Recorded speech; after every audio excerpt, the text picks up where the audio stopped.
I'll do the best I can to see your hands as they come up, and I'll point in your direction like an auctioneer, and we'll try to start from the front and work back. I have a lot of trouble seeing the back room because of the lights, so you might have to speak up. Mark? Yes? It's over here, Debbie. You don't have to worry about it. We have people coming in line, All right. so you don't have to worry about hands or anything. The questions Oh, will just come to cool. you. So you can relax. Oh, I love modern technology. I'm glad you got that mic. Okay. Mark and Cathy, I want to honor you very much for being here. No, we're honored with your especially being with here. the pain that you're in, Mark. It's temporary. And Cathy, I wanted to say that yesterday, probably the most inspiring thing I heard was for you, of all people, to say it's an awesome time to be alive on the planet. And what I want to know is a bit of your itinerary for the media so that I know when to be watching TV and listening for you, please. Thank you.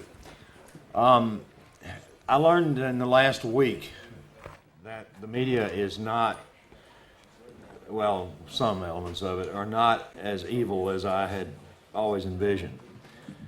They're more like a low-class prostitute. They're in it for the ratings and the money. And if demonizing us makes them more money, then they'll demonize us. If exalting us makes them more, or makes their ratings go up, their ratings are consistent with how much they can charge for their advertising. Now, with all that set aside, I'm working as diligently as I can to screen those hundreds and hundreds of calls and literally thousands of emails that are piling up.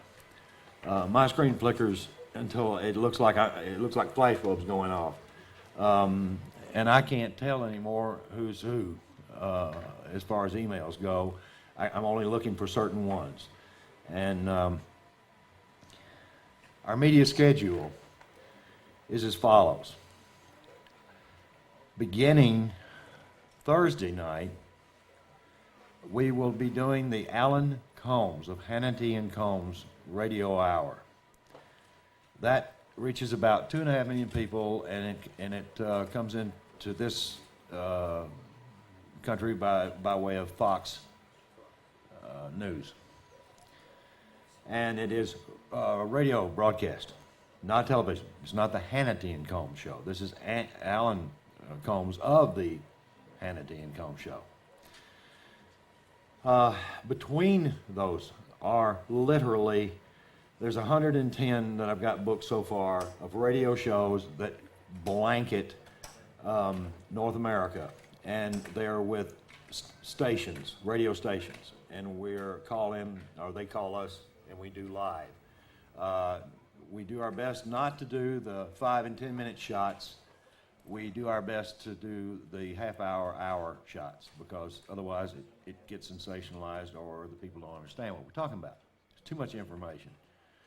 It's like writing the Bible on the head of a pin. It's just of no value. And although Cathy has been extraordinarily successful, you're not going to hear me on any of them except the except the Alan Combs show. After that, after Thursday evening show, and I have no clue what channels there are here, we are going to be working with the BBC, and we'll be working with Canadian Broadcast Corporation. I have no clue as to when the dates of the airing dates will be. Check with Wes. Check with the preferred network. All right, I'm going to keep Wes abreast of all of this information as it comes down, and he can keep you notified through email. Wes and one other person and two other people are going to be the only ones that are really going to be able to track this thing. And since I type with 2 fingers and I'm answering 2 telephones, and Cathy, bless her heart, is having to do back-to-back radio, it'll be brief, and it'll just give the calls, station call letters, and at best the city that it's broadcast from. But most of this stuff, it will be coming out of Toronto, Montreal, and Vancouver. That's it. Those are the only three major places I know in Canada so far. But we quit right in the middle of all of this extreme coverage to come up here. And I'm sorry I don't have a better schedule. I couldn't have told you our schedule. We did 94 shows back to back from Tuesday through Thursday. And then I did a half a dozen on my own that were normally scheduled shows. And it's a blur. Most of them started on the west coast of the United States. Most of them were out of California. I'm going to stand up for a moment. And these shows emanated, frankly, all over the United States. The big broadcasters, most likely you will begin to see it like on your newscast, like that is hit in South Africa, it's hit in Australia, and it's hit in New Zealand, where the television news broadcasters for those little areas are making statements. Sorry, getting feedback here. I shouldn't have messed. Yeah, shouldn't have messed with this thing.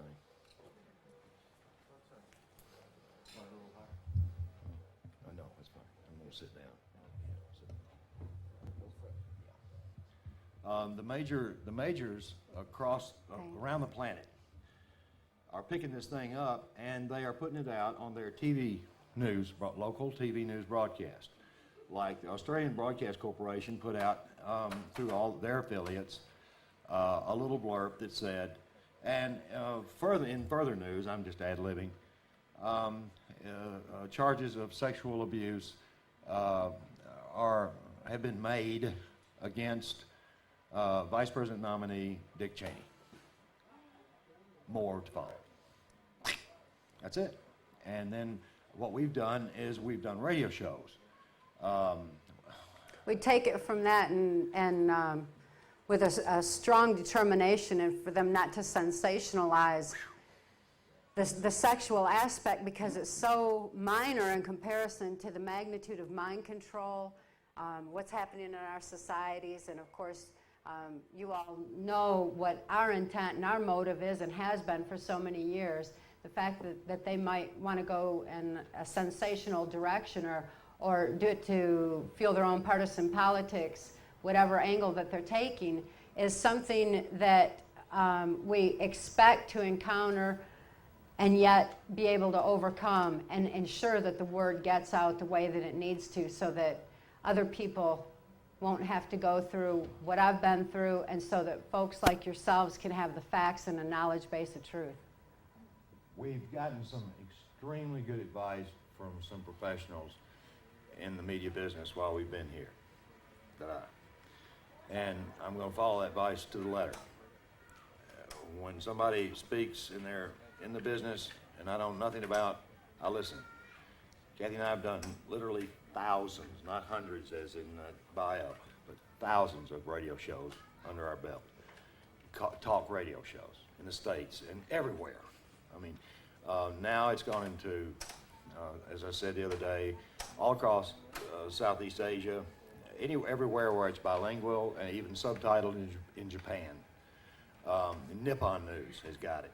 And we got to do a show for Nippon News. That may even break in Canada. May even break in Vancouver. I was told that was part of their market. Don't know. I don't know about this stuff. So I'm sorry we don't have an agent to stand up here and tell you all these radio shows. Cathy and I have been pretty much an army of two with some extraordinary help from volunteers and dear friends like Wes and Joanne O'Brien and other people have come and helped us, just contributing whatever they could as far as exposure time. So I don't want to go dwell on that, but that's a real good question that has no answer right now. We're walking back into a snake pit tomorrow. Yes. Just to jump right in, if you could update us with what's happening with your daughter, Kelly. Thank you. I appreciate that.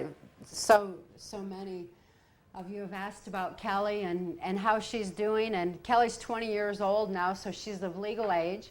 She's free of the custody of the state of Tennessee. It's allowed for us to expand and update our book, Transformation of America, as of the 6th edition. Of course, we're in our 8th printing now, so for the last 2 and going on 3 now, Kelly's information has been included in there. When Kelly became of age, the state of Tennessee prepared to turn her out onto the streets by taking away all of her personal belongings, all of the letters that she and I had been writing back and forth over the years, all of her personal effects. They took away her clothes, even took away her underclothes, her toothbrush.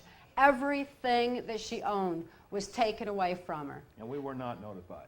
And the only thing that she was given was a black trench coat. And I had to retrieve her from a crack house run by a Jamaican who was probably one of the meanest looking people I have ever encountered at literal gunpoint. It's quite legal for me to be armed in the States.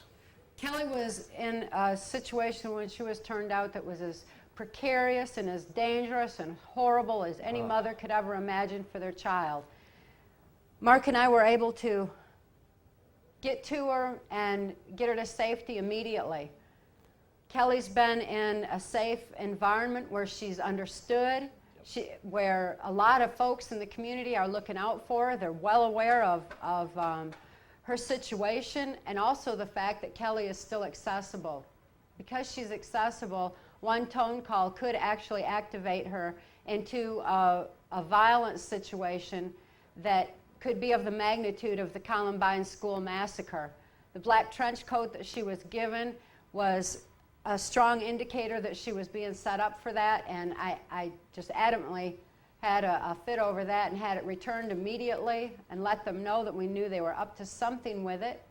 Kelly knows that she's still accessible, but by keeping this proverbial spotlight of truth on her, and by so many people from all over the world genuinely caring and sending love her way in whatever form that they choose to send love, whether it be through prayer or whatever methodism. Love is love, and she's receiving it, and it's made a profound difference for Kelly. Profound. It keeps her safe. It's kept her safe. She's not been activated, and Kelly is acutely aware of who and what we're up against. She's aware that people do care very much about her, and love is the most healing force that anybody could ever experience. In spite of her need for technological rehabilitation so that she's not activated, so that she's not continuously going into the espionage level respiratory failure that continues to plague her, Kelly is wise, she's happy, she has a lot of hope that people will continue to wake up en masse, and she has fallen in love right at the moment. She's fallen in love with a fine fellow that's He's a nice guy. that really cares for her and her situation right now. So she's doing remarkably well. The fact that she can even have a relationship is phenomenal to me. I'm just deeply, deeply proud of her. Very happy for her during this interim period until we get her the help that she needs. Kelly maintains a lot of hope based on the same concept that I've adhered to for so long, and that's the whole fact that universal justice is so strong, and it's definitely tipped to the good side. After all that she's endured in her life, what does her future hold? It's going to be real good to balance out what she's been through, and it's going to be real exciting for her. So she's looking forward to what can happen once she's totally freed from their grasp. Yes, sir. Mark and Cathy, thank you again for coming up. It's just excellent to hear your story. And now, from a practical perspective, it's very easy to feel overwhelmed upon hearing your talk and reading the book and getting to know the story that's behind you.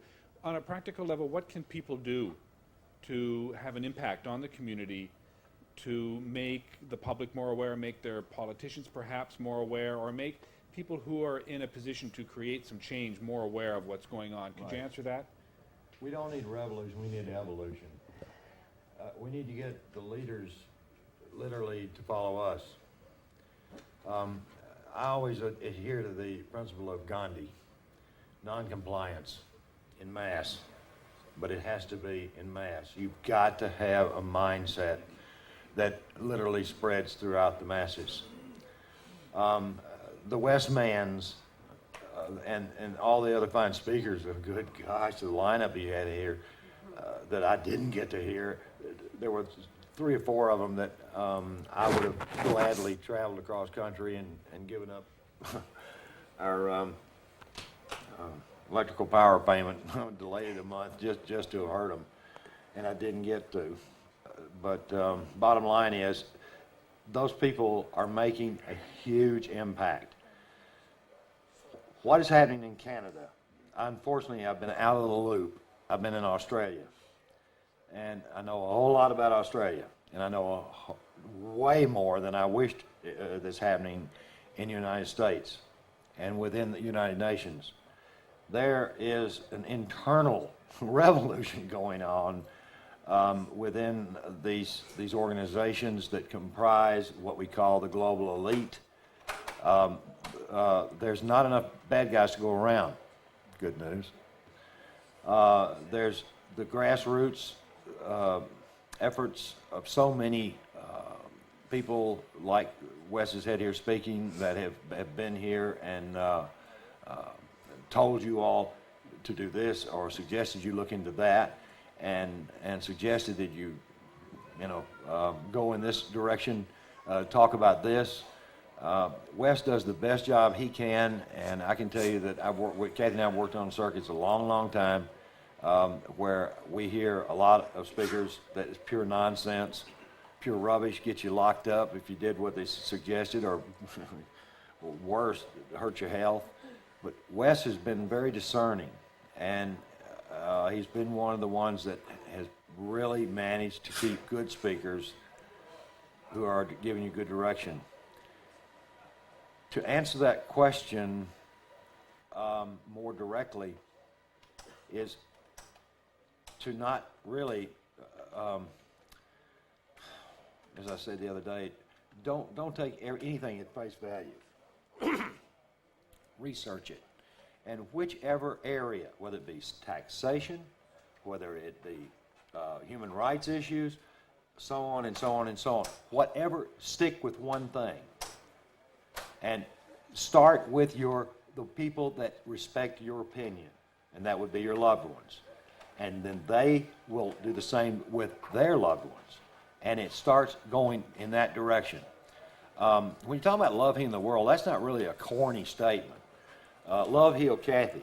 There's a lot of people that in Cathy's position that could go to the greatest of all mental health practitioners, and it would take years to accomplish what she accomplished in about 9 months. But they can't love their patients, and if they do, they're going to lose their license and go to jail. I know of one great psychiatrist on the East Coast that did fall in love with his patient, and he wrote a book. He said, never, never, never, ever, ever, ever have a relationship with your patient. If you do, marry him and never divorce him. And he never has. He married her. And they've been married for 29 years, I think. And he's one of the greatest psychiatrists, I think, probably in the United States. I look back on the McMartin preschool case where the children were abused in the daycare center, and all of the children had the same story to tell, and yet no justice ever came about in that case. No one believed the children. No one listened to the children. This was back a few years. And the devastation that had on the kids and on the society, it set a precedent that was extremely negative, and yet opened some folks' eyes up to the fact that we need to start believing the children. We need to listen to what they're saying. As horrific as it is for us to believe, as much as we don't want to believe it, we need to listen to what they're saying and respond to them with love. Again, that would make all the difference in the world. A little understanding, a little bit of love goes a long way. There's an organization in New Zealand that is working with children on a global scale in the education program, the ones who've already been exposed to global ed, the ones who have already had their ability to critically analyze lessened so far that they have a hard time being creative and utilizing what they're learning in school. Taking away their ability to critically analyze and creatively use what they learn is actually becoming a detriment. It's not working. And the children need help to be able to have that back and to regain that back.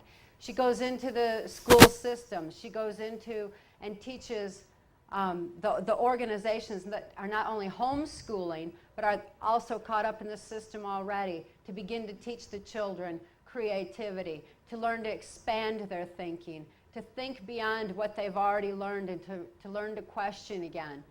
In so many ways, most people in society, most adults in society need the same thing. The ones that have been conditioned by television, by misinformation through the medias, through control of information through the medias, or the kind of suppression of pertinent facts.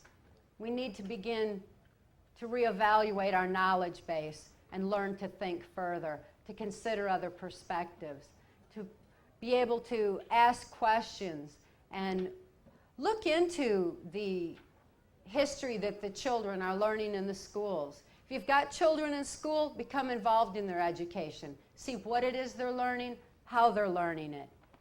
Continue to teach them creative thinking at home.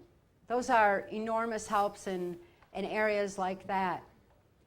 Teach mental health, how to understand and open their eyes. Strongly recommend that people take our book, because I know of the facts documented in it and the credibility that the book is standing on at this point and has for some time now. And it can make an enormous difference. Even though people don't want to believe that horrible of a truth, it ultimately will set them free.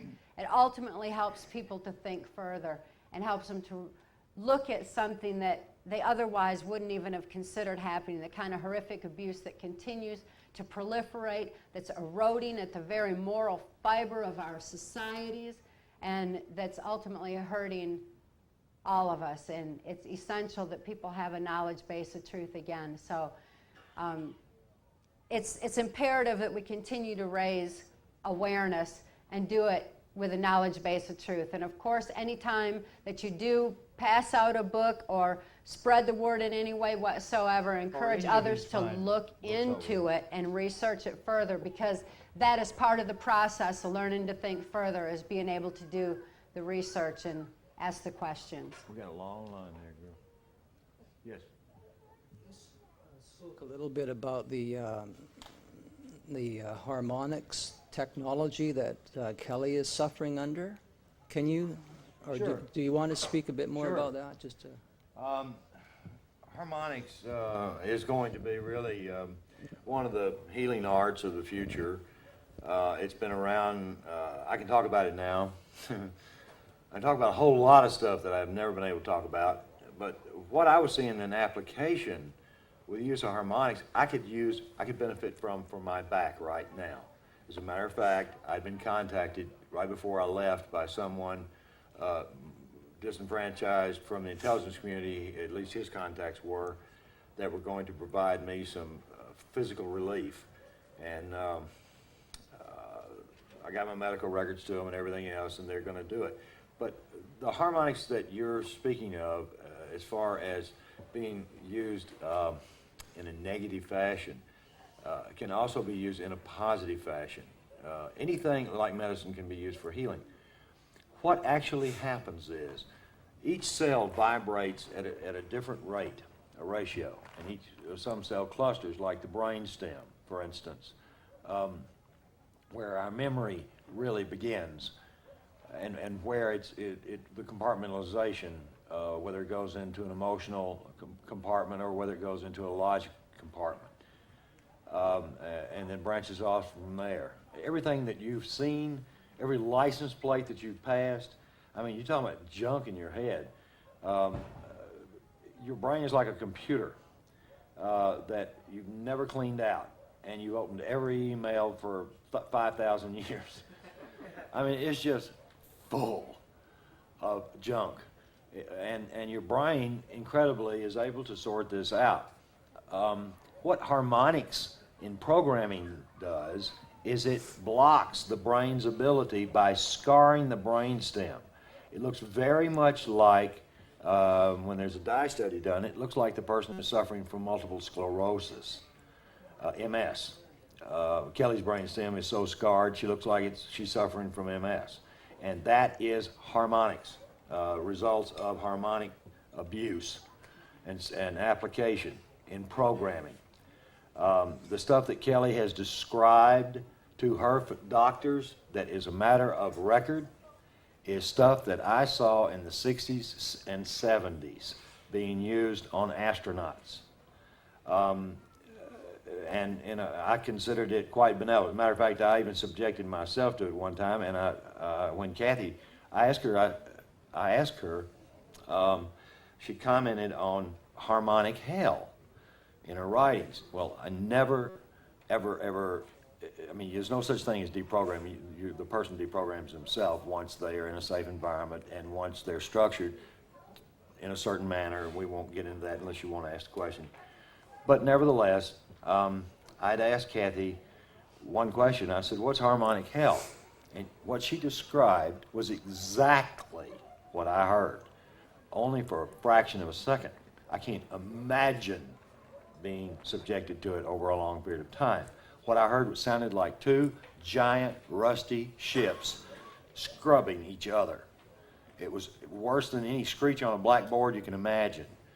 And I heard this, and I thought, good Lord, you know, and it was off my head. A half second.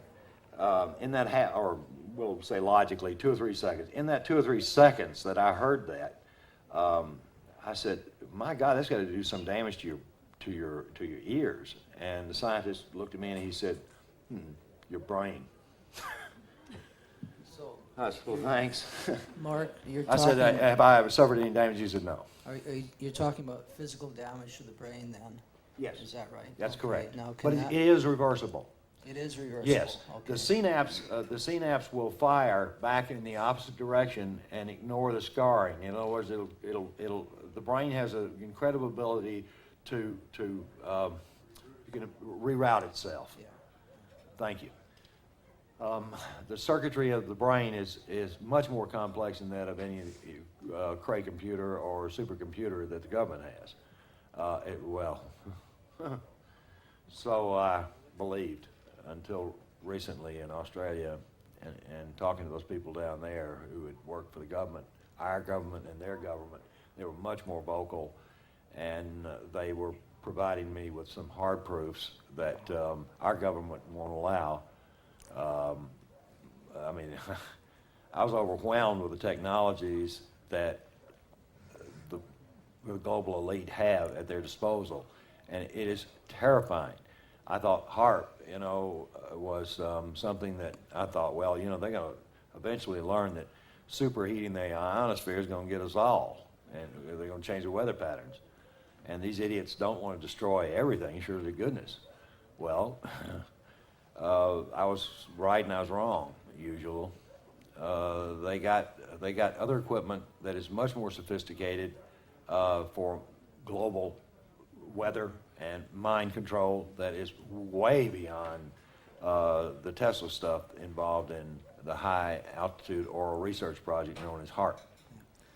I'm just wondering if in Kelly's case there may be practitioners that are familiar with the technology that could help her? Or Yes. is it just a matter of The finding technology is, I can make it up at Radio Shack. It's the computer program that runs it that is impossible. I mean, without a good program, I said why Bill Gates is worth $150 billion. He's worth the gross national product of most countries in the Pacific Rim. And that's no joke, that's fact. He did it because he knows how to make this computer work. The equipment to do it requires really a harmonic generator and a delivery system. And using electrodes, it's really simple to make. I mean, but when I hear people that are experimenting with it, it's more or less like throwing a pin in the dark and expecting to hit a $1 million bill or something. I mean, it doesn't make any sense. It requires a highly sophisticated program. That program is all we need to get access to. That program is emerging through natural attrition in many medical research projects that are not going to be suppressed.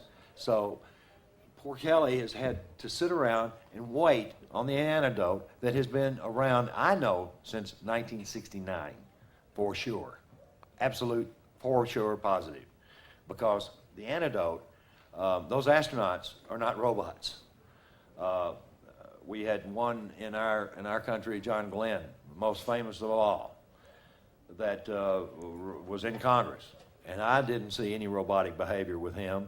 I'm certainly not a John Glenn advocate by any stretch of the imagination, but I got you. At any rate, the point remains the same. They got an antidote for whatever they can put out. And in Kelly's case, they had the antidote, and that's why I have stuck in there for 13 years and taken all this grief from everybody, because I knew they had the antidote. And I told them, give me my money back in the beginning. I fixed Kelly and fixed Cathy. Don't put me through this. Okay, then after I had to fix Cathy, they provided the antidote for Cathy now, I will admit. They gave it to me by telephone. That's in the book. Not in detail, but it's in the book. It will be in detail in the motion picture, which will be, we hope and pray, available for anybody to see in more than one language soon. We're looking towards a number of documentaries, and Discovery Channel and a few other of the major channels around have put out a tremendous amount of mind control stuff.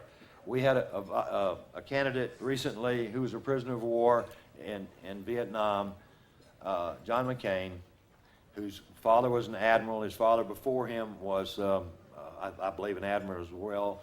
John Glenn was a prisoner of war, and when they found out who he was, he went through a brainwashing process, as they call it. And he was literally tortured out of his mind. And he got on national television now. I was so proud of this guy. He got on national television and explained exactly how brainwashing works, exactly how mind control works, and exactly how his recovery worked, and exactly how the guys inside those prisons in Hanoi were able to cope with it. And I'm going, oh my God, here's a candidate for the United States. And then the guy rolls over and supports Bush. And everybody goes, what in the world's wrong with him? And they boo him out of the audiences and everything else. It's really pitiful. But I don't know John McCain. I don't know how recovered he is. All I know is that sparkle in his eye and his voice was gone when he stood up there and delivered supposedly the greatest speech, the most patriotic speech in support of W. Bush, as they call him, W. It's a heartbreaker. Whether or not we have any impact on the Cheney-Bush ticket, I don't know. Well, I mean, what's to replace them with? I mean, good grief. There's plenty of great choices that have done their best to become vocal candidates and get out there. There was a little billionaire from Texas. I'm not supporting him by any stretch of the imagination, but this guy's a billionaire. And even he couldn't get airtime by the medias. But he did win a major lawsuit against the medias, and they have to give every candidate equal, or sell them equal time if in fact they can afford to pay for it. My favorite campaign button is humanity for president. When the people lead, the leaders follow. It's inexcusable to allow that handful of criminals to control our technology and our information when so many people are in need of the release of it. And it's time good people realize that they are the majority. As we make a positive difference within our own walk of life, within our own communities, as is happening globally and beginning to happen globally, then it's just a matter of time until the government realizes nobody is listening to them anymore. At the conclusion of this question and answer period, I'm going to tell you all, I'm going to give you a scoop. So stick around. Next question. It's gonna make you happy, I promise. I'll give you a peep to the window in time. Yes. How can I recognize a mind-controlled, ultra mind-controlled victim? Well, And are there levels of mind control? oh yes. How to recognize one is extremely difficult, and it's virtually impossible now if they're subjected to modern technology. You'd have to do some testing and get one-on-one with them to find out. In the old days, when these people have been just conditioned mind control, I'm talking about mind control now, hardcore robotic mind control, where somebody is suffering from a dissociative identity disorder, not dissociative disorder now. Big difference. One is sniffles and one is AIDS in comparison. Was difficult. The first time I saw Cathy, I thought she was a bimbo, just a village idiot type. For one thing, for hanging around with the likes of Alex Houston. I mean, ugh. I don't want to think about it. Not after dinner. That was a great dinner. But to give you some tips on how it used to be, you used to be able to see the perpetual smile, the waxing face, the youth that never seems to go away. They have no idea how old they are. They'll tell you different ages. They rarely blink. Their blink response is terrible. They've got a great big pupillary dilation, all suffering from post-traumatic stress disorder as a result of the ritualistic traumas. I mean, when I'm saying ritualistic, and not necessarily alcohol ritualistic, but it usually was. And the levels of mind control go from what our children are exposed to with having their history books altered and their learning tools that are being used against them to increase their ability to learn, but reduces their ability to critically analyze. So from that, moving up the scale, you go to media hype, and you go to media spin, as they call it, where our information, I mean, it's in there somewhere. I can read the New York Times now and actually read the real news. It's in there. But you got to know something about neurolinguistics, okay? I urge each of you in this room Absolutely. to please. Canada and the United States are the last countries on this planet that I know of. What? Yeah, plumb mean. To really get into the neurolinguistics. Neurolinguistics simply is the language of the unconscious, language of the subconscious. It was how I was able to make a fabulous amount of money drawing ads, print ads up, that you did not have to read. All you had to do was just flip the page. I got you. What you need to do, because the mind's eye is a lot quicker than on a subconscious level than your conscious is. What you need to do is look into neurolinguistics. That will give you protection from manipulation, okay? From advertising, from certain for certain television broadcasts. It'll give you discernment with. He's harmless. It'll help you in that regard. Now, moving up the scale from there, you get into what is known as people who have been highly traumatized, not necessarily ritualistically or systematically before age 5, before their brain is formed. That usually creates dissociative identity disorder, so that's the top of the scale. What I'm talking about are like 4 out of 5 girls in North America are sexually abused before they are of legal age. This is a terrifying statistic. I would have thought it was 1 in 100. I was really naive. I didn't know. And 3 out of 5 boys as of 1999, according to statistics, 3 out of 5 boys before puberty are sexually abused by an adult. If they suffer from a dissociative identity disorder, they're highly suggestible and can be easily led by anyone that comes along, and they can sway in the wind real easily. They don't have the conviction. They don't have the ability to stay rooted in what they believe in. They may focus on it for a moment and something passes in front of them and they'll just go with that. And they're so easily led and highly suggestible that, do we call that mind control? Right now, France is passing laws against mind control and having to define it because of the vast sliding scale How do you define of it is extremely difficult. Yeah, France is the first country in the world to form legislation to pass laws against mind control. Okay, I'm so happy I'm about to burst. Except for one little bitty problem. They're being attacked by the churches, number one. They're being attacked by the ad agencies, number 2. Those are the 2 biggest lobbies against it. I can understand why, because what you're trying to do is say, okay, you can't communicate anymore. If a person loses their free thought and their free will and their sole expression, that is an absolute extreme that has got to be recognized and stopped. A person who's been sexually abused and suffers from a dissociative identity disorder has already gone over the line. It's incomprehensible abuse.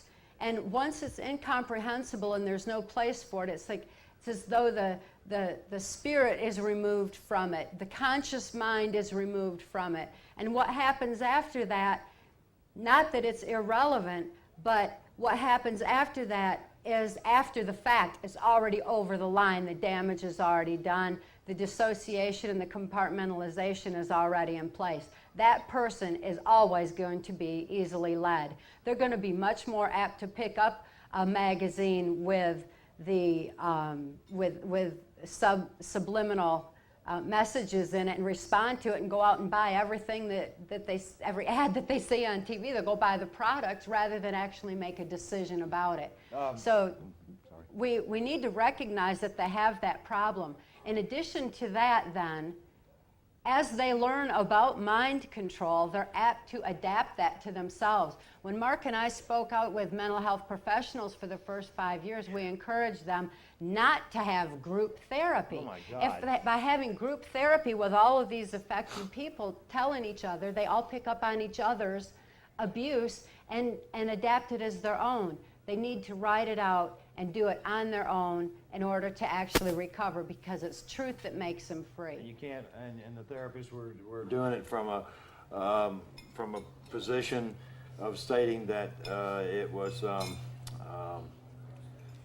getting into their persona. It was fragmenting their persona. So what their idea is to keep it in the emotional, because they seem to be all coming from the emotional side. Well, what they were doing literally was what I call collapsing the anchors even deeper, to where the person could never be easily recovered.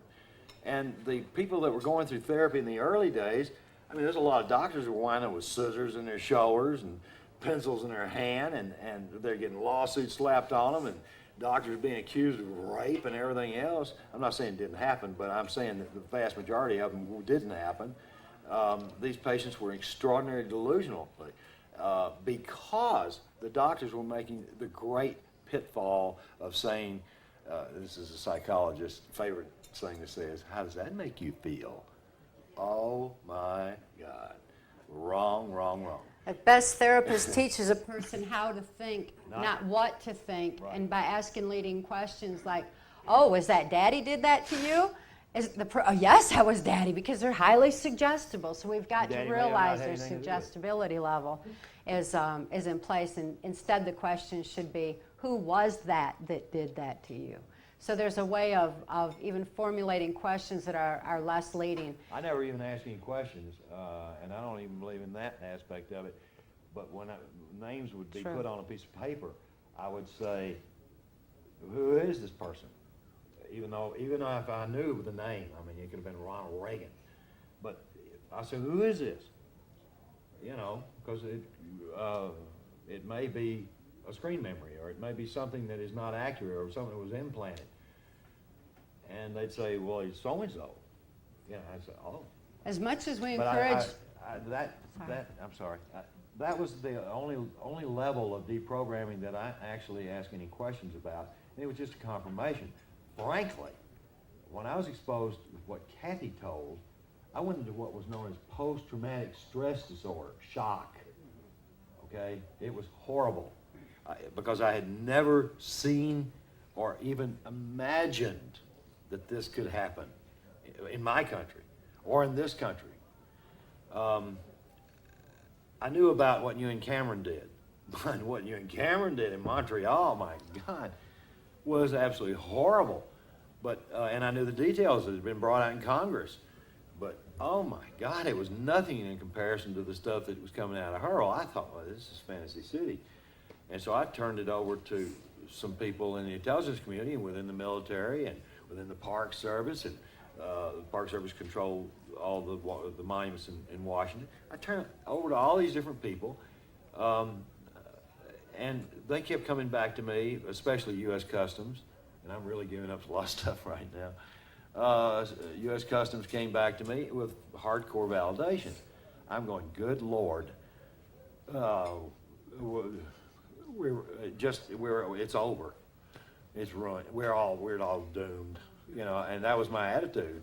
And so I realized I knew enough about PTSD, I knew enough about shock to know what I needed to do to take care of Mark, because I mean I'm supposed to be taking care of her, and I'm going into PTSD over what I'm hearing. My God, it was absolutely horrific. The process. I got over it really quick, dealt with it, and on a professional level because I knew what to do for myself. Next question. Mosquitoes are awful. Sorry. I'm enjoying everything you're saying. It seems to me that all of society is under some form of mind control. Sure. Whether it's just media or different levels, right? And I really am seeing your story as a large teaching for all of us to break free. But one thing concerns me is that when your story finally gets out to more and more people, aren't we going to notice that there are more people coming out that are under this type of control as sex slaves or whatever, just No, they being won't. used? Here's the catch in the book. You know how a map maker puts a fake town in his map to protect the integrity of his work. So if somebody copies his map, he can sue him and recover his losses because of all that expense that he went to produce that map. There are fingerprints in that book. If someone says they escaped from mind control, it's total baloney. They escaped from abuse, okay? It's impossible to escape from mind control because you have to think. You don't think under mind controls. There's no sliding scale of robotic mind controls. No such thing. So you're saying there's a definite threshold where... Yeah, and that's what Cathy said earlier. Once you pass over that threshold, you don't escape, period, end of statement. And by law, you cannot take someone out of that, in that condition, I mean, and kidnap them is Right. what you literally have to do. And that was my question is, once we start noticing and we become more aware that there are people that are being controlled around us and maybe someone we care about, what kind of steps do we take? Wow. That is Seems to me like we're going to need some sort of large program or You've something. got one in Edmonton, Alberta. Besides, I mean, we've got a lot of nice, good healers and a lot of different techniques, but how do you help someone that doesn't want to help themselves? Well, My question. unfortunately, they don't want to help themselves, and unfortunately, victims of, just say incest. Let's say they suffer from dissociative identity disorder as a result of incest, and they are highly functional. Some people are highly functional, go through their whole life, and never have any problem, believe it or not. And others start breaking down at different points. There are 5 points in a person's lifespan where they start breaking down and looking very much like the Mel Gibson character in Conspiracy Theory. There's also another movie out that I was introduced to called Time Bomb. It was made in 1993.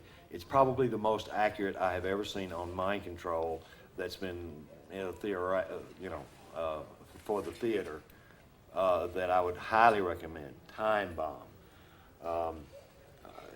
But I do know it was made in 1993. I never heard of it until it was handed to me by a lawyer. He said, "Watch this." It's a little over dramatized, but a it's little hard to over-dramatized. depict what's happening in someone's But brain. it's absolutely on target. As Yeah. far as there is a huge problem. You cannot violate someone's civil rights by incarcerating them, basically. In other words, to protect them from themselves, because they have these personas that will report back. Basically, at this point, we've got to get some laws changed in this country and our country. The first thing we got to do is get this National Security Act abolished in my country, because every country like Canada, who's fallen prey to people like Ewan Cameron, who was the founder of the American Psychiatric Association, who did all those diabolical things in the Institute in Montreal during the 50s and 60s. The CIA skated on this thing. There was tens of millions of dollars spent in lawsuit or legal fees and getting this case before the public. And the CIA never had to admit a darn thing. They never had to pay anything off, but 50 grand or something. It was ridiculous. Pardon me. But the bottom line was that they did it legally, because you guys got blindsided because the United States and every ally of the United States, and there's only, 7 countries, I think, left in the world that aren't allies, have signed this treaty. The bottom line is our National Security Act applies to Canadians. That's horrible. But guess what? If you watch The Sleep Room, which was a fine production, and for the CBC, it did it 2 parts, 3 years ago.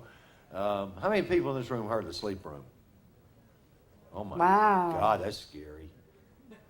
Whoa. Go to your library and get it. It's a video. You can order it from the Discovery Channel. Very important Or you work. can just, frankly, go to any library or any video store. It's called The Sleep Room, for Pete's sakes. It is dramatized, 100% accurate, detailed, about what it takes to go up against the big guys on mind control issues, and what happened to the Canadians, and why that Canadian minister's wife, who went in for simple depression and came out a vegetable, and he's the one that really launched the whole thing because he had political clout. But the bottom line was the CIA skated on it. And then they slapped the National Security Act. Cathy and I are one of only 2 individuals, that have been fortunate enough to have them do it in open court. In the Sleep Room, they did it in chambers, well, like they've always done it on all the cases. But we just absolutely the luckiest people on this planet that we had a prima donna judge that invoked the National Security Act in open court. Oh my God, it's what kept us alive. Just one little bit different perspective on the answer of helping people that don't necessarily want to look at what happened to them. There are people who have grown up from a sexually abused environment begin to have repressed memories surfacing, usually around the age of 30 or shortly thereafter, and they don't really want to deal with the issues. The person continues to maintain their life in a manner that leaves where they're highly suggestible, little disjointed, enormous mood swings, severe depression, and going to a psychiatrist or a psychologist that they may have done in the past, may not have helped properly or whatever. Bottom line is those people could take one simple word of advice that could help them enormously. If they're afraid to look at their memories, it's because they verbalized them in the past. Don't And ever let them verbalize them. verbalizing them keeps it in the emotional. If the compartmentalization of memory occurs because of a trauma too horrible to comprehend, that trauma must be made comprehensible. The only way to do that is to write out memory. By writing out memory, the very act of moving a pen takes the logic portion of the brain. So the memory of the event that's so horribly emotionally incomprehensible is transferred over to the logical, written out in detail on paper in a way where it's shifted over and it's gone into a completely logical way.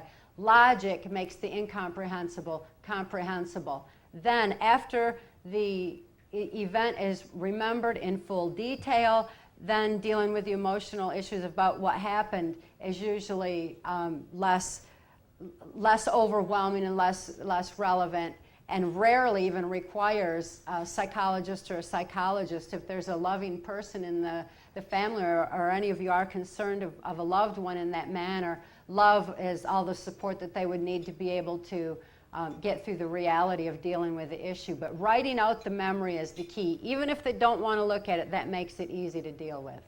Next one. Thank you. Boy, these are great questions, you all. Big bugs, but great questions. There's I haven't read the book yet, but I was wondering that Cathy yesterday was saying something about the abuse happening at a very young age, and then the father being kind of an ally with the government or something, and selling you off or something, if I remember correctly. What about your brothers and sisters? The same thing, varying levels of government use that they endured. Some of them have children of their own now, and they're waiting for awareness to continue to raise sufficiently to where it can make a positive difference for them. We've been unable to help them because of the high level abuse that they went through, but nevertheless, they are still locked in and in need of desperate help. Thank you. Thank you. Are you familiar with the work of Dr. Persinger out of Laurentian University, Sudbury? I'm not either. The sleep rooms that they have up there, they do work with humans to try and raise cognitive skills. But they basically are I'm trying. familiar with the facility that you're talking about. Would you repeat his name, please? Persinger. Persinger. Persinger. I'm sorry. No, you don't? The name is, the facility is very familiar, so I do relate to that as being quite feasible, but I'm sorry I have not read the work.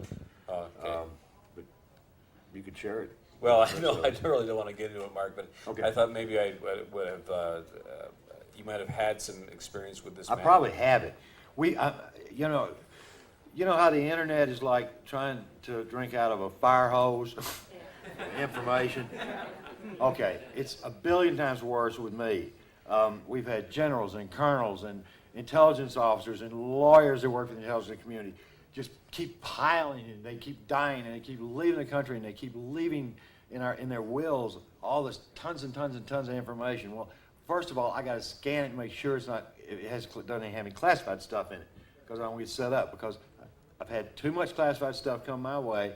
I just truck it right on down to the Birmingham, Alabama FBI office. Say, okay, it's all yours. It's classified. I don't want it. And you get I don't even touch anything except with rubber gloves on. I'm not paranoid. It's just I don't want my prints on that stuff. So, and it's not necessarily a setup. Some of these, one MK Ultra lawyer left me a whole lot of stuff. General Russell Boyne left me all of his Pentagon stuff, and that was one of the scariest things that I ever, in my whole career of this whistleblowing thing. It scared me half to death, and it turned out to be totally benign. But these guys look like something out of X-Files that delivered it. Oh. But nevertheless, that's another story on itself. But Wes I has the book even over had there. a chance to look Immaculate at it. Deception. That book is old, and it's called The Bush Crime Family. Immaculate Deception. Immaculate Deception. Subtitle: The Bush Crime Family. And Russell Boyne was incarcerated, and he was finally released on the agreement that he'd go to South America and never come back. Well, he did. And why in the world he chose me to give me all his papers, I don't know, other than the fact that I was a vocal ex-spook that was willing to, I guess, go through them. Bless his heart, I hadn't even had a chance to review them. I just went through them with rubber gloves on to make sure that there wasn't any classified stuff in there, and there wasn't, thank God. But there's some actual valuable stuff in there, historical value, medals and newspapers from Hawaii in World War II.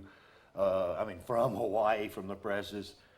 I mean, my God, this stuff has value, and there's been times that Cathy and I would have loved to have sold some of this stuff just in the last couple of years and didn't do it. But one of these days, before I get too old, I'd like to go through this mountain of material that I have that is totally accurate.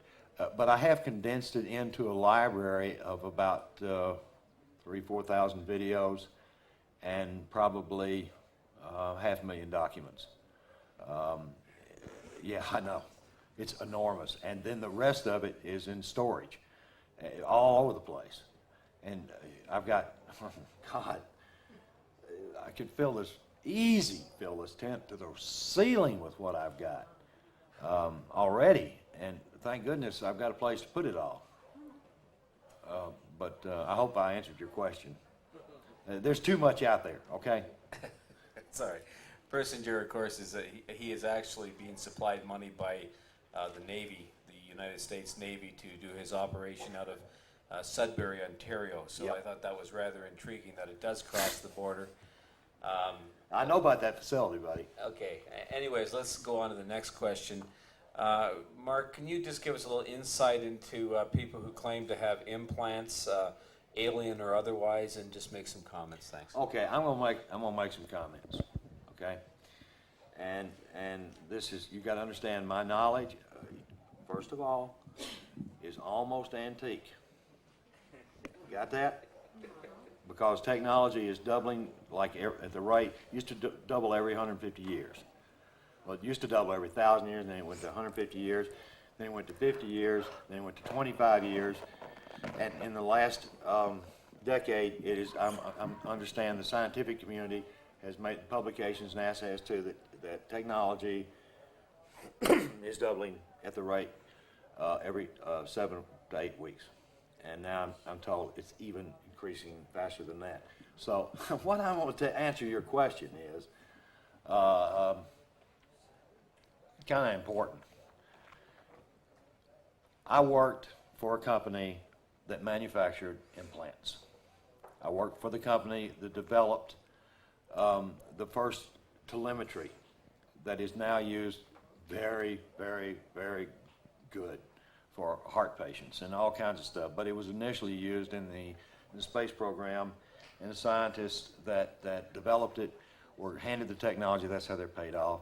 And then they developed a little company, and then they brought in me as the medical marketing director of laser systems and electronics. We worked in research on some implants that would actually transmit back certain types of medical information. In addition to, they had the capacity, okay, of developing those implants at Brigham Young University. This is free FOIA stuff. I'm not giving away anything, folks. You just never heard of it before, but it's all trackable. Go to the library, read it up. Anyway, Brigham Young University had a military grant where they were working where they could change behavior with implants.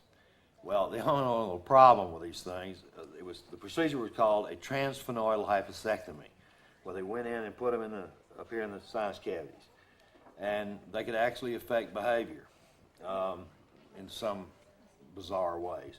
And it was supposed to be used on incorrigible prisoners or people with brain damage rather than use drugs. Okay, cut to the chase. They lost so many patients in these so-called benevolent, benign experiments that implants were completely thrown out. Well, the CIA during the 80s and 90s put out tons of stuff about implants so that the people would believe that there were all these people running around with these chips in them. And that was how they were, that was the basis for mind control. That was, hey, look over here, type of routine. Same old, same old, same old. Okay. The bottom line was, yes, they've got implants, and yes, they are extraordinarily sophisticated, and yes, they're used, I know for a fact, for the GPS tracking system. And as a matter of fact, you can go to the Jane's Book of Modern Weaponry and look it up. It's right there, before your very eyes. And they give all the information about this stuff. If any of you all have worked in any defense projects, you can go to the Defense Department of this country. Canada's got one of the biggest magazines in the world on military hardware. They've even written about this stuff. Now, you can't get it unless you have are working for the Defense Department and given an invitation to these things. Last Gala Ball, it was some years ago, invited to. They don't like me anymore. And I don't really want to go anymore. It gives me creeps now. The stuff that I saw, and the last one I got invited to was in 1993. It scared me so bad, the stuff that they had showing then, and I understand now that stuff's antique. It scared me so bad. I walked out there, it was in Miami, and I was just walking out vibrating. It scared me so bad. And that stuff evolved into some stuff that we used in Operation Desert Storm that made it look ridiculous. Implants for mind control purposes, that is pure bunk. They can do it remotely. They can do it once they've got your brainwave patterns tracked. I can scare you half to death with some of the stuff that they can do technologically now, and they don't have to even get close to you. The stuff is terrifying. And people say, well, why haven't they nailed you? I can give you a zillion reasons why, but I'm going to do it through celluloid and videotape. And it's all going to be out very, very soon.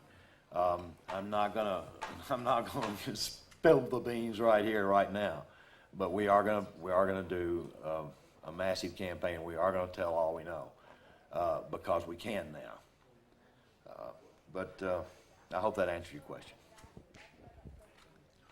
Yeah. Cathy, you mentioned something earlier about the writing down of the victim. Does this mean when the victim is in a position to want to get better that they should start writing down what happened to them? Do they need professional help to be doing this, or can they do this on their own with the help of a good friend? That's my first question, and there's sort of an adjunct to that, if you could answer that. Vern, can I inject something? Sure. It depends on, these people need to be clinically evaluated to see how bad off they are, okay? There's such a thing as polyfragmentation.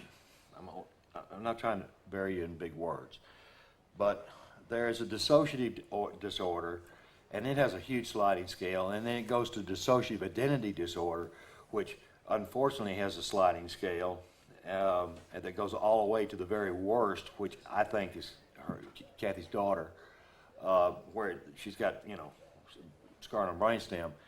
Cathy's got scarring on her brainstem, but it's not anything remotely like that. Everybody in this audience has had some kind of trauma that's caused scar on their brainstem. Everybody here, including losing $1 to you, which I got in my pocket. That's the best dollar I ever lost. At any rate, the bottom line is, I can't tell you, and Cathy can't tell you categorically that writing down memories is going to lock her in to that persona and she's not going to be triggered. The only way you're going to lock her into a persona is to get her away from her current environment and persuade her to do this, and make sure you don't have a telephone and she doesn't have any way to communicate while she's writing out her memories. And then she goes into a process called fusion. And during this fusion process, it takes about a year of intense work, which is not even practical. You can't do it unless you're armed with a whole lot of knowledge. I was armed with a whole lot of knowledge, and I got my hand held literally every other day with these calls that I was making asking questions. But, how to know what question to ask is the biggest problem for most people, and at least I knew what questions to ask.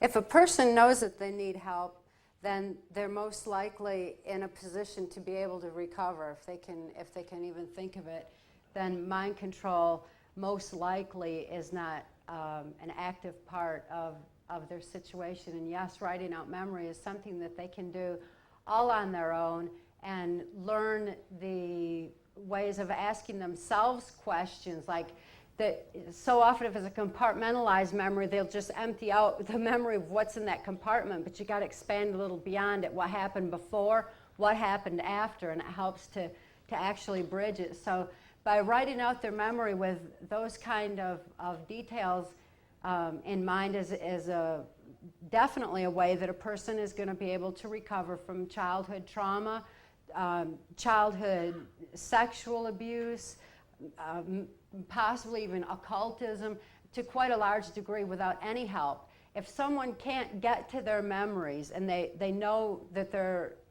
dissociative of them and know that 10 years have passed that they're not aware of or something like that, they're going to most likely need help, especially to get started. After they get started, they're still going to be able to do the deprogramming process on their own by writing out their memories for the most part. But if they need a therapist to help them get started, they need one that is skilled in NLP, one that knows the language of the subconscious, and one that will teach them how to think rather than what to think.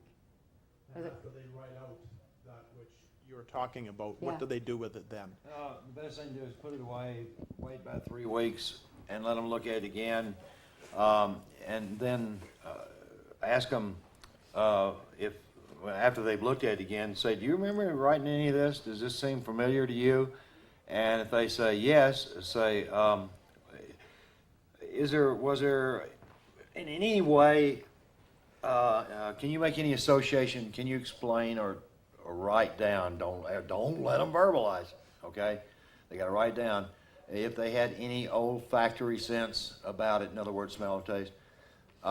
If they can smell and taste a memory, and it's the same one 3 weeks in there, very good chance. I'd give it a higher, an upper 90 percentile that is a real one.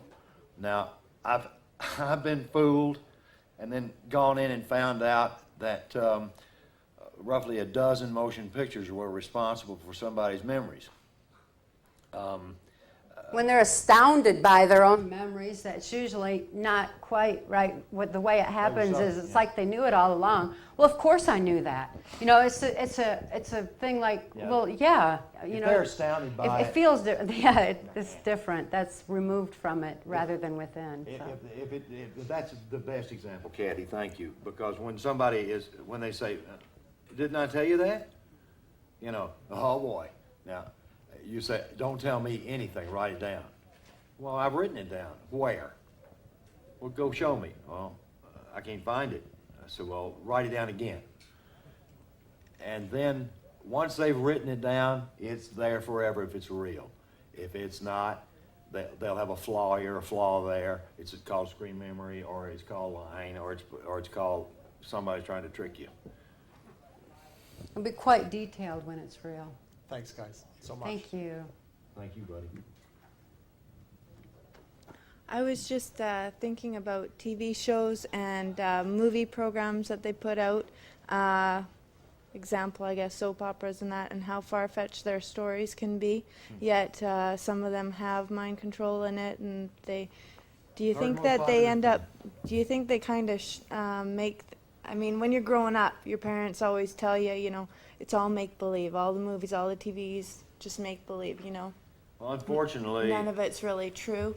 Do you think that's a way that somebody is trying to tell us a little bit of the truth, or try to make us At least still believe brings that up it the doesn't topic happen? and gives a person the ability to ask the questions. That's a good start. that's a real good start. Art imitates life.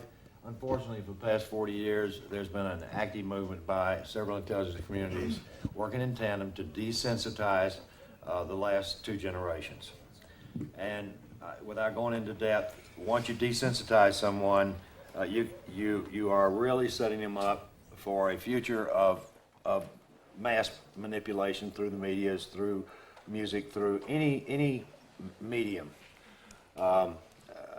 Whenever you see a country devoting more of its time to sports than they are going to voting or talking about human rights issues or anything dealing with life in general, when you see these giant sports things occurring, and then you'll see somebody like Ralph Nader come to town, and he is an audience of 1,000 people at best, and then telling you the absolute truth, and then you turn right around, there's some idiot telling about how he managed to catch a 40-yard pass.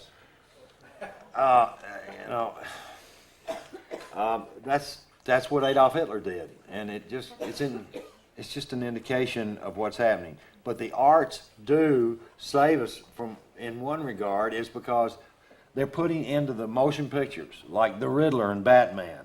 The Riddler and Batman explains exactly how he was conditioned to be who he was.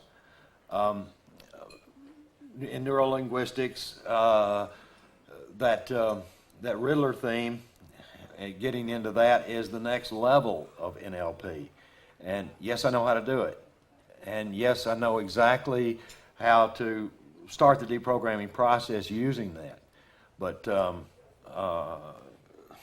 bottom line is, there's been tons of movies out there, and mind control has become the third most popular sub-theme in motion pictures and soap operas, and I understand it's even becoming more popular everywhere, all over the world. So yes, the arts are getting it out there because art imitates life. Next one. Thank you. I'm hoping that your understanding of frequency and vibrations may give me a clue as to what's been happening in my life for the last year and a half. I live on a very quiet, remote island, and I value the quiet. I like to wake up in the morning and hear the Tweety birds to start my day. About a year and a half ago, I started to notice when I was going to sleep and when I was waking up in the morning that I had a hum in my mind. I was hearing a hum. And I'll make that sound just so that you know. It goes like this. It drops. Okay, that's called the Taos hum. Go ahead. It's an actual phenomenon. Oh, it is. Created? Yes. Because I've had all sorts of tests on my ears, and they seem to be, your heart. they're good. There's a whole city in Taos, New Mexico. They finally got one of the greatest criminals in my country, who's a congressman and blah blah blah, to have to address it before Congress. Because, they wrote him off as wavies, and they wrote him off as this, and wrote him off as that, but it's occurring globally. And if you're in the path of this, I'm so sorry, because knowing what you just said, I value getting away from it. Oh, man. You're in the pathway of it. What is the pathway? Well, I don't know. I don't really have a clue. I could look it up. It's out on the net. Look up Taos, Taos, hum. Just plug that in, the superhighway, and then use your own discernment to track it. But if you'll look at the hearings that went on in Washington, it'll take you to there, and all kinds of stuff. All this stuff's published. And it'll give you some idea, and then you can maybe find out where the grid pattern is. But it's very real, and you are hearing it, and it is quite annoying, and I don't know what it does to our health.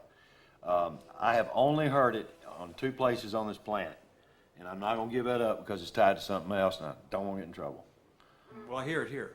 One of the things that I wanted to test was whether from the coast to here it existed, and it's a very constant hum on the coast. Up here, it's a warbling hum. It's a wah, as opposed to Right.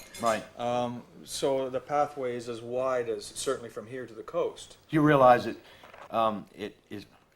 it's stronger, in some places than in others, and you got mountain ranges, and you got all kinds of mineral deposits that affected you, particularly iron ore deposits. There's a number of factors that causes the change of the auditory of being able to hear it. and not everybody can hear it. That was the trouble, you know. That's why the government got away with it, labeling everybody as nuts in this New Mexico town, until they actually got the press in there, and the press is, so what? I hear it, you know. What is that? And all of a sudden, I don't know what it is. What's it doing? I don't know. Where's it coming from? I don't know.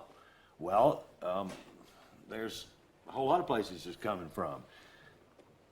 And I can't really answer the questions about what it's used for other than super secret communications. That's bottom line of what it's for. It's not trying to program you or give you brain cancer. It's some kind of Drive me communication. crazy? Yeah. The people that are super sensitive to it, man, I'd feel sorry for them. It's like being super sensitive to electromagnetics. I'm not. But oh my goodness, when the power goes out from one of those southeastern United States storms and my house is totally without power, it's like somebody took a giant anvil off of me. I go, oh man, we gotta get out of here. Every time it happens. But that's... I'll just tell you one thing. I started to ask around a little bit. You know, do you hear a hum? And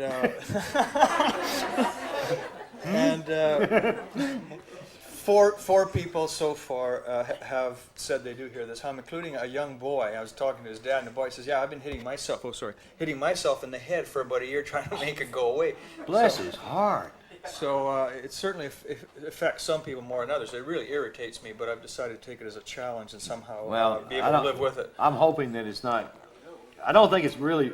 If it was really dangerous, those scientists living in the areas that know what it is in New Mexico, in particular near White Sands, if you're hearing me, they would all move Unless somewhere they have else. something that counteracts it in their local vicinity. No.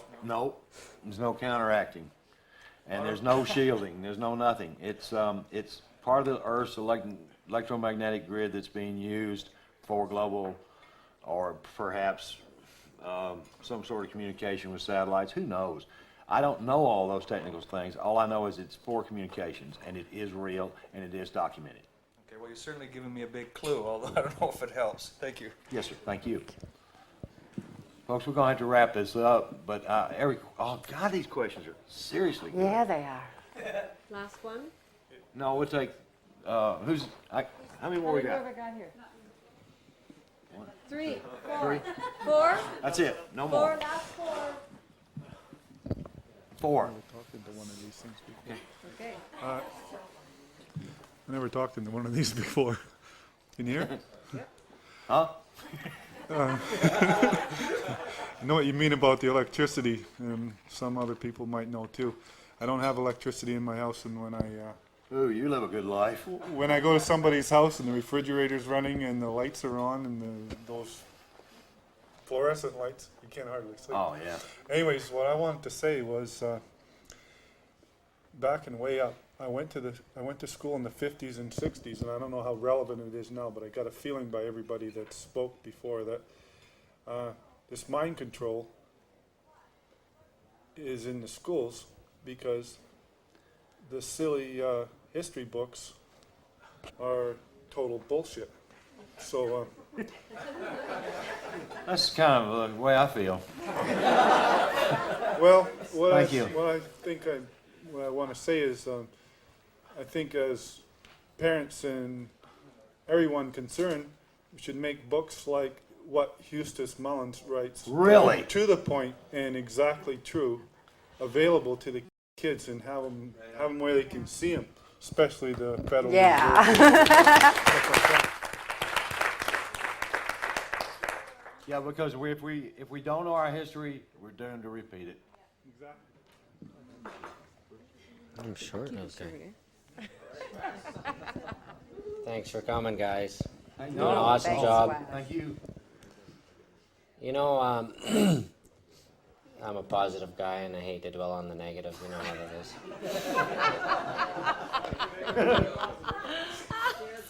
And I just wondering if you might want to comment for the benefit of the crowd, in the event that they may be surfing the net in the near future, if you might want to comment on one Bryce Taylor I'd rather not, because quite frankly, I want to tell you something. I have turned over some information that has, I got some physical documentation that she's put out, and I turned it over to a lawyer. I'm not going to take time away from what I'm doing. I've never sued anybody in my entire life, but I'm definitely considering stopping her permanently with a lawsuit because of defamation of character and a number of other things. I have hard proof.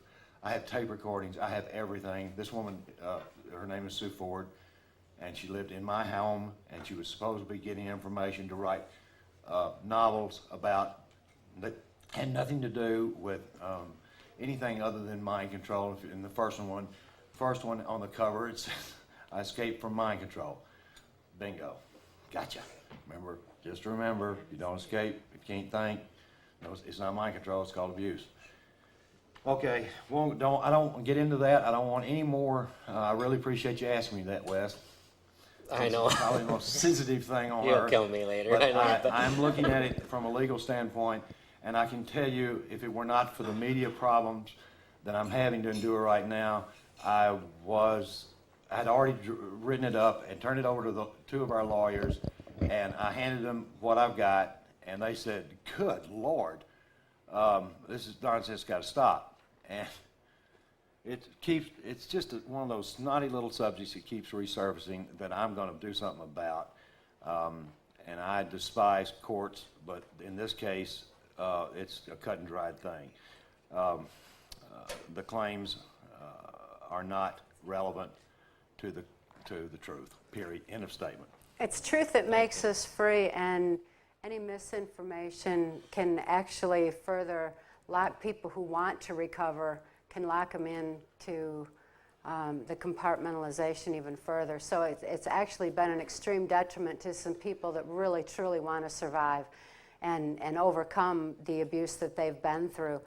Of course, Sue Ford's not the only one with misinformation. There's misinformation out there on so many, many topics. And it's so important that we all do our due diligence and research things further. When you know the components of mind control, what it really entails, then it's easy to see how books like that are misinformation, how people that speak without the truth behind them, it's easy to be able to discern that. But you yourself need to be armed with facts and do some research and look into things so that you'll be able to make some clear discernment for yourself. Technology, according to Albert Einstein, is going to get us all. I mean, it's going to kill mankind off as we know it, if we don't control technology. Now, with all that being said, we got two more? That's Thank it? you, guys. Okay. Thanks, Wes. I hope you're back next year. Hope I have a new bat next year. Thanks, bro. Yesterday, Mark, you talked about, during your address to us, you mentioned something about something that was in Australia. The biggest one was in Australia. You know what I'm talking about? Yes. South Africa, there was 5 or 6 or 7 places, and then you never said what it was. It is the world's most secret base military installation that the United States has, and it's not in the United States. And lucky you, it's not in Canada. It is in the middle of a desert, in the middle, smack dab in the middle of Australia, in a place near Alice Springs. Near Ayers Rock. I'm sorry? Near Ayers Rock. Alice Springs is near Ayers Rock. Right, correct. And the Aboriginals have taken all that back. I'm glad for them. Bottom line is, this facility is known as Pine Gap. Right now on the net, they're circulating a lot of pictures they say were taken from Russian satellites and put up there. And this guy's making all these claims. The pictures are quite accurate, but they're 2 years old. Okay? Because they're in one of the pictures, it shows a crane building one of the antennas for tracking, actually, the shuttle, space shuttle. That's the benign stuff. The bad stuff is on top of it. What you see on top of the ground is just totally benign stuff. It's camouflage. It's what's underneath the ground. And Area 51 is where they want you to look in Nevada. Area 51 is a joke compared to what they got at what they call Area 52. And that isn't because there's no security in Area 51 anymore. They can't even fly a stealth fighter out of there without 10,000 people photographing it. I mean, it's the funniest. They late tours. If you've been to Las Vegas lately, there's billboards, tours. Oh my God. I mean, it's awful. They have no security whatsoever. It's over. It's finished. Kaput. I think it's a gas. But they moved. These evil rascals moved all this stuff to the middle of Australia, and what they've got there has scared the bejeebers out of some of the most important scientists that I had the luxury of interviewing from my bed for a month. And these people were streaming in and scaring the living fire out of me with the most horrible stories I ever heard, and then showing me hard evidence, and I'm just wincing, like the psychiatrist that talked to me about Ward 1. And I'd heard about Ward 1, that was the ward that if anybody saw technologies that they weren't like they were a construction worker. I mean, there's huge, it's like the earth's honeycombed underneath there. And there's several thousand people working in shifts down there. Well, if somebody were to accidentally see something, they went to Ward 1.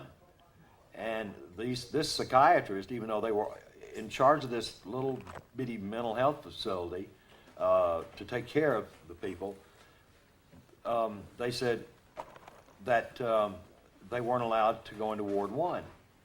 And I said, why? And they said, because those people's minds were literally erased in a matter of seconds. Okay? One man, this is a story that's absolute documented fact, got the documents. One man, one time, one psychiatrist in charge of Ward 1, and I got testimony, I've got records, I got everything. He supposedly went berserk down in the bowels of this Pine Gap facility. He went berserk or did something stupid, I don't know what happened. But anyway, and the psychiatrist didn't either, not really clearly, but they were told that he went berserk. And had a suffered a nervous breakdown.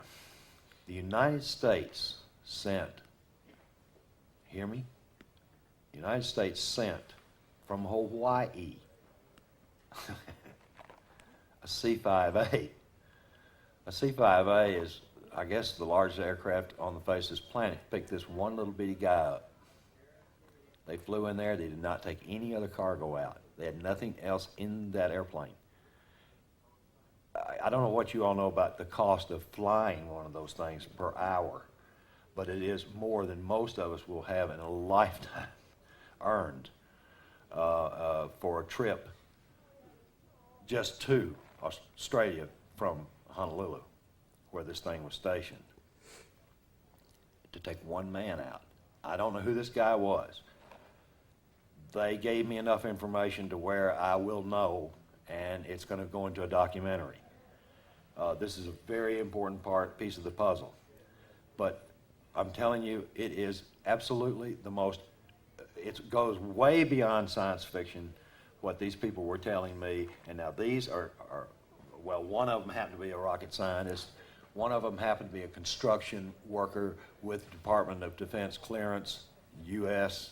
and Australian, who had retired, and his agreement was such that he could talk about certain things, but other things he couldn't talk about. So he was telling me about stuff he could talk about.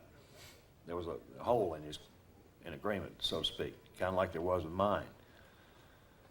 Stuff he was telling me was kind of scary. Now, none of these people knew each other, okay? None of these psychiatrists knew each other. They knew of each other maybe professionally about something that some paper they'd had out. The military contractor. The military contractor was in fact very informative, and he confirmed more or less some technologies that I had heard about from extremely reliable sources, but that doesn't mean anything to me. I hear about stuff all the time. Unless I get a three-way, unless I see some proof, as far as I'm concerned, it's just rumors. But once I see that, and I see proof, it's not a rumor anymore, and I'll talk about it. Well, that's why I'm talking about this little piece right now. But what's happening in Pine Gap, and what's happening in a place just out of South Africa, and at what was going to happen at our Air Force base in the Philippines, it didn't, and may be happening at one of the U.S. Air Force military bases or naval bases, not sure, in Japan, is information that I've gotten more than 3 ways on from people who are accredited, okay? They're entitled, they were there, hard proof. And it is absolutely terrifying, the technologies that have been developed. I was completely overwhelmed. Why the bad guys haven't used it on us yet remains a total mystery to me. But when and if they do, they're going to get themselves too. I think that's the only reason it hasn't been used on a mass scale yet. But they can certainly use it on large areas of North America, large areas of South America, and by the way, you heard it right here, you're going to see something happen in the country of Colombia that is going to blow your mind very shortly. They're in total revolution down there, but why they're in total revolution is some things I'm hoping that these film people and other film people pick up on and actually get it out there. I'm going to turn this film company on to some people that are intelligence insiders that will provide them with everything they need to know, and all the hard proof and all the documentation and first-hand stuff from newspaper editors in Bogota, blah, blah, blah, blah, blah. And we're hoping that the real news will get out there. But we got a lot of problems, folks. Next. The last one, Mark. All right, buddy. Well, this has to do with... Best of last, huh, Rick? Well, yeah, you know, these questions are all related to what I want to talk about just for a second. Are you familiar a lot with the EMP weapons and EMP technology? Yeah, I thought they were really scary until recently. Until the stuff you just saw in Oh, Australia. yeah, right? that's toys. Yeah, I'm just going to make a comment. There are people like Eleanor White out of Hamilton and others like her, and as you know through the internet, we're meeting hundreds of people that are coming out of the closet saying they're being attacked by the quote-unquote CIA with these different weapons. Not really know what's going on, but they do know the effects that they're having on their mind and body. I just want to know if you could comment on that, Mark. Yeah, I'll comment on it from, let's say 3.5, 4 years ago. I was hearing this, and huge. I mean, a lot of psychiatrists, psychologists were calling me and asking me, what is this? I don't know. Let's find out. Well, shielding from ELF waves is quite easy, actually. Reinforced concrete.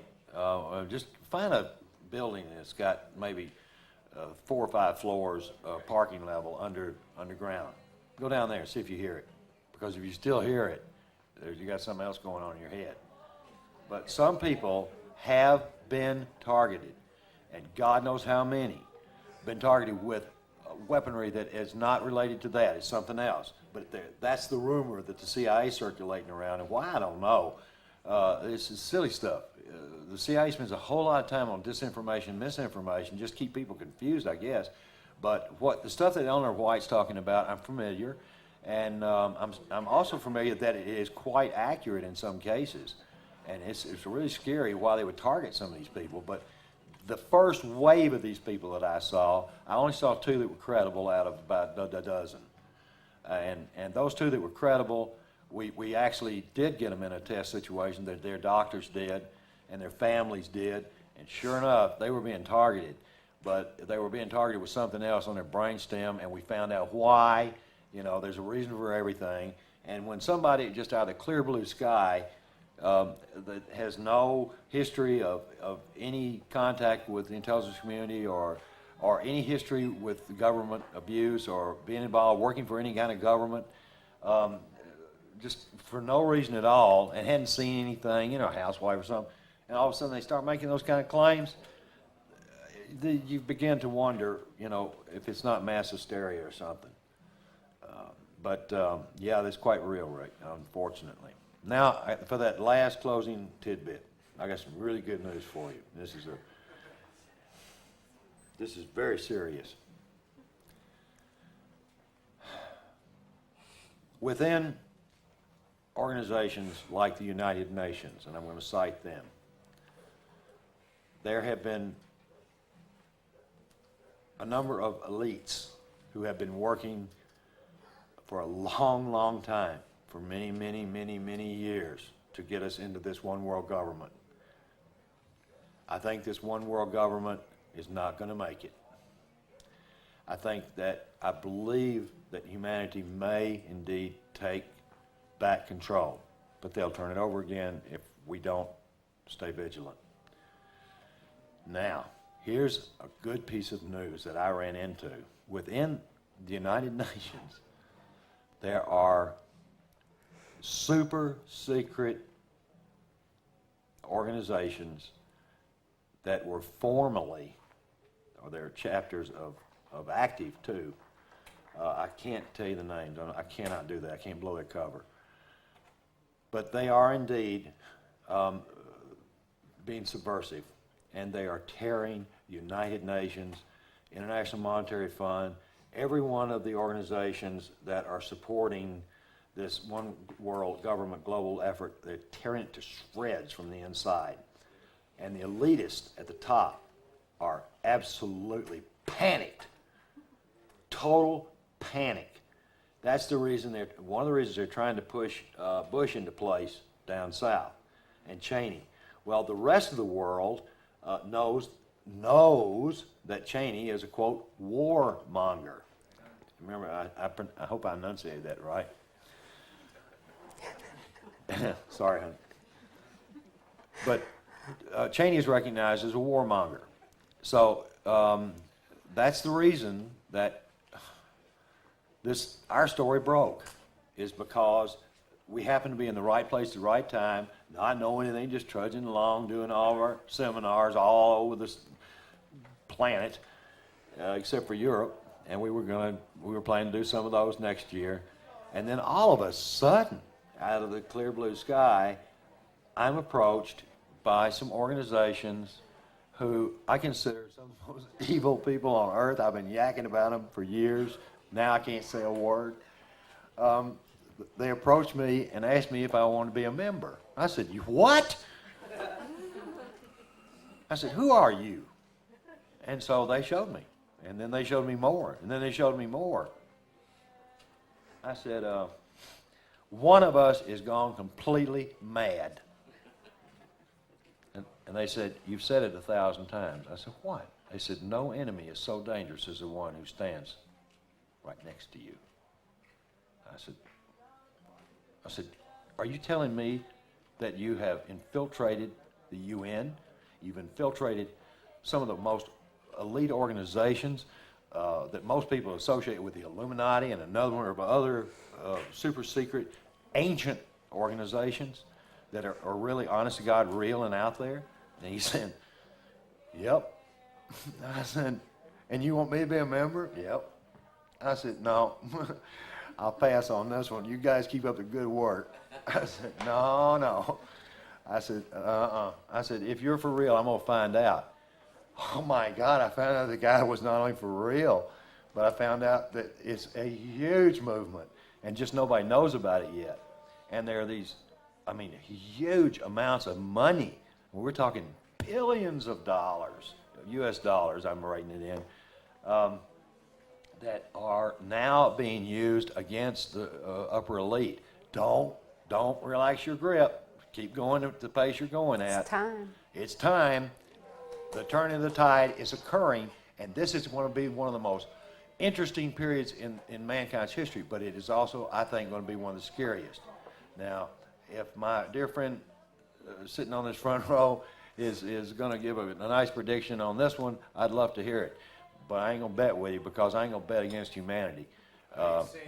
I don't know how the cards are going to fall, but I can tell you right now, the elite organizations and some of the most horribly corrupt ones that have been around for hundreds and hundreds of years are now turning around the other side. They're on our side because they're monsters eating them alive. And they found out that it's just a handful of people that are in control. And what they have planned for humanity is not even human. And I'm not suggesting these people are from another galaxy. I wish they were, and it would just go back. But I wish they were some kind of lizards that we could open season on. But unfortunately, these are human beings with absolutely, totally devoid of any social conscience. And our job is real simple. All we got to do is bring those guys down through simple exposure of dissolving things like the National Security Act and some of these immoral treaties that we've got set up. And all of a sudden, I find out there are people that can do these things, and that's what they're working on. And so every one of us in this room is playing a very small part in a major change. And yes, unfortunately, this tent has not got 50,000 people in it. And I bet you there are places all over this planet that right now are playing some kind of sports where they got well in the 10,000s of spectators sitting there gaga over somebody carrying a piece of pigskin around. I'm sorry, I don't like organized sports. I just can't deal with the idea of wasting my time on that. Let's overflow this tent next year. Let's keep talking. Let's keep spreading the word and make a difference. God bless you all, and thank you.